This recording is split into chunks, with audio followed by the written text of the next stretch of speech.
วัสดีค่ะใครๆก็เข้าครัววันนี้นะคะจะพาเพื่อนๆค่ะมาทำเมนู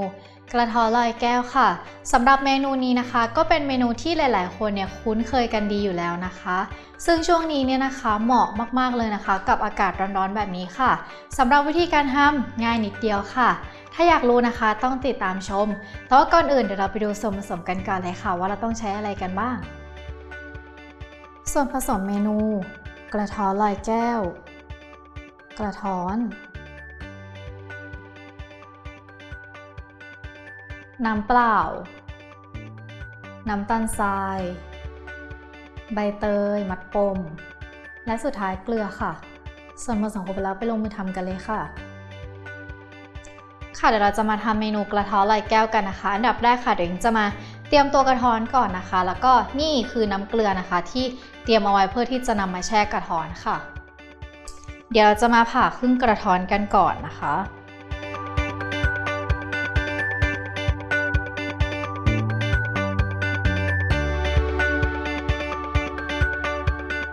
โอเคค่ะก็จะได้แบบนี้นะคะเดี๋ยวอิงก็จะแกะฝั่งหนึ่งก่อนเนาะส่วนอีกฝั่งหนึ่งเราก็เอาแช่น้ำเกลือไว้เลยเพื่อไม่ให้มันดำนะคะเปลือกเดี๋ยวเราค่อยปอกก็ได้นะคะเอาเม็ดออกก่อน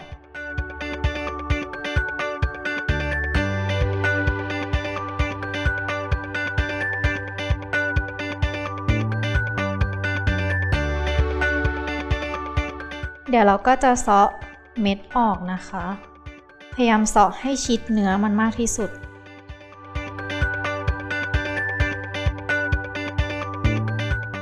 ลิงก็จะเซาะแบบนี้นะคะไปให้หมดเลย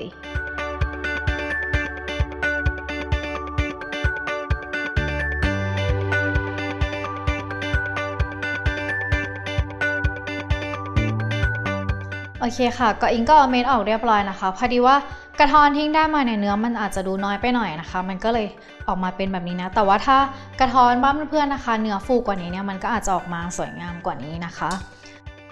ค่ะอิงก็จะเอามีดนะคะหั่นให้มันเป็นริ้วๆนิดนึง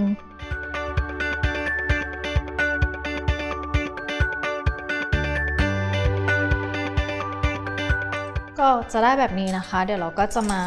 ปอกเปลือก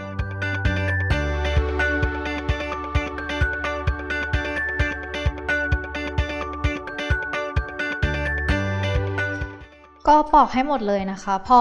ปอกเปลือกเสร็จเรียบร้อยนะคะเด็กก็จะนำไปแช่น้ำเกลือค่ะ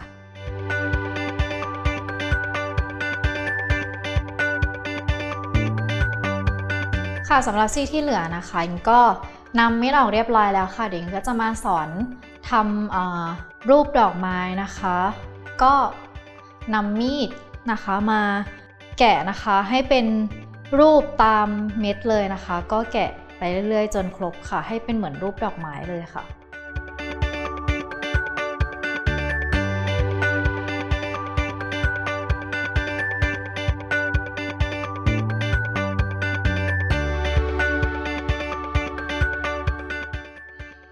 เมื่อเรา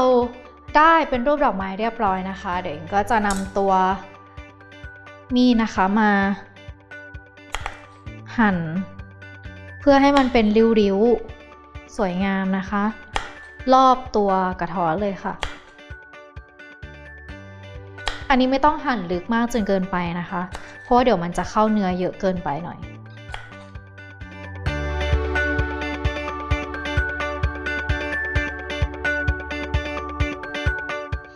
สำหรับการทำตัวกระท้อนเนี่ยนะคะเพื่อนๆต้องอย่าใจร้อนนะคะก็จะได้ออกมาเป็นลักษณะแบบนี้หลังจากนั้นนะคะเราก็จะใช้มีดเดิมนะคะมีดแกะสลักเดิมเนี่ยค่อยๆเซาะล่องออกมาเลยแบบนี้นะคะก็เอียงมีดประมาณสัก45องศามันก็จะออกมาเป็นแบบนี้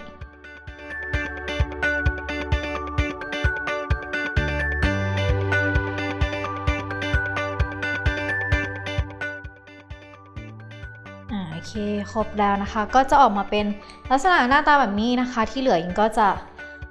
ปอกเปลือกออกให้หมดเลย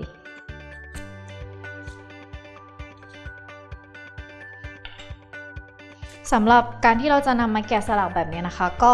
เลือกกระท้อนดีๆนิดนึงนะก็ หรือว่าเลือกอย่าให้มันแบบสุกงอมจนเกินไปหรือว่าเละจนเกินไปนะคะเพราะว่าไม่งั้นมันจะทำยากมาก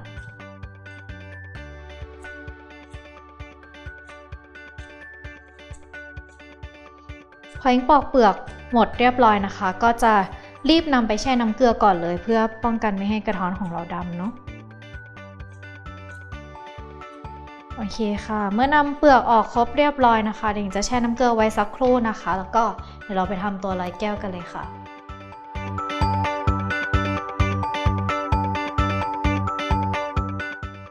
ค่ะหลังจากที่เราทำตัวกระท้อนเรียบร้อยนะคะเดี๋ยวเราก็จะมาทำตัวร้อยแก้วกันเลยค่ะอันนี้เป็นน้ำสะอาดนะคะหรือว่าใครจะใช้เป็นน้ำลอยดอกมะลิก็ได้แล้วก็น้ำตาลทรายแล้วก็เกลือเดี๋ยวเราก็จะเปิดไฟเลยค่ะแล้วก็ใบเตยใส่ลงไปเลยเดี๋ยวเราก็จะรอนะคะให้ตัวน้ำตาลทรายแล้วก็เกลือของเราละลายค่ะค่ะตอนนี้นะคะตัวน้ำตาลแล้วก็เกลือของเราก็ละลายเรียบร้อยนะคะเราก็ปิดไฟเลยแล้วก็นำใบเตยนะคะออกเลยค่ะหรือว่าเพื่อนๆบางคนนะคะถ้าที่บ้านมีดอกมะลิก็สามารถนำดอกมะลิมาใส่ได้เหมือนกันนะคะก็จะมีกลิ่นหอมไปอีกแบบนึงโอเคค่ะเดี๋ยวก็จะพักให้ตัวน้ำลอยแก้วของเรานะคะเย็นลงสักนิดนึงนะคะหลังจากนั้นเดี๋ยวเราก็จะนำมาใส่ตัวกระท้อนกันค่ะ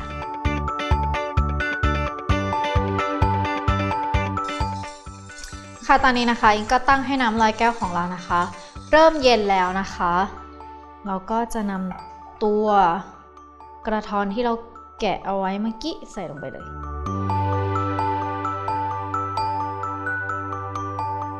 โอเคค่ะก็กดนะคะให้ตัว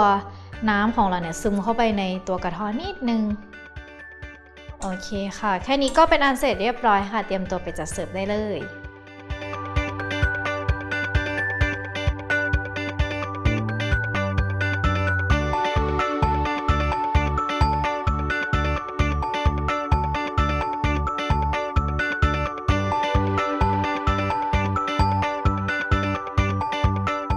ไข่ก็ตักใส่ถ้วยเสร็จเรียบร้อยนะคะเดี๋ยวเราก็จะนำตัวน้ำแข็งป่นนะคะ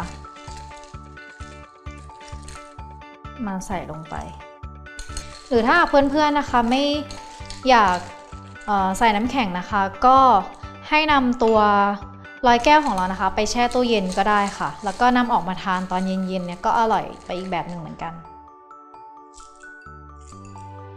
โอเคค่ะก็เสร็จเรียบร้อยแล้วนะคะสำหรับเมนูกระท้อนลอยแก้วค่ะก็เป็นอีกหนึ่งเมนูค่ะที่ทำได้ง่ายนะคะแต่ว่าอาจจะยุ่งยากตอนทำตัวกระท้อนแค่นั้นเองค่ะถ้าเพื่อนๆนะคะอยากที่จะทำเมนูนี้สามารถเข้าไปชมได้ที่เว็บไซต์ foodtravel.tv ค่ะวันนี้ต้องขอตัวลาไปก่อนสวัสดีค่ะ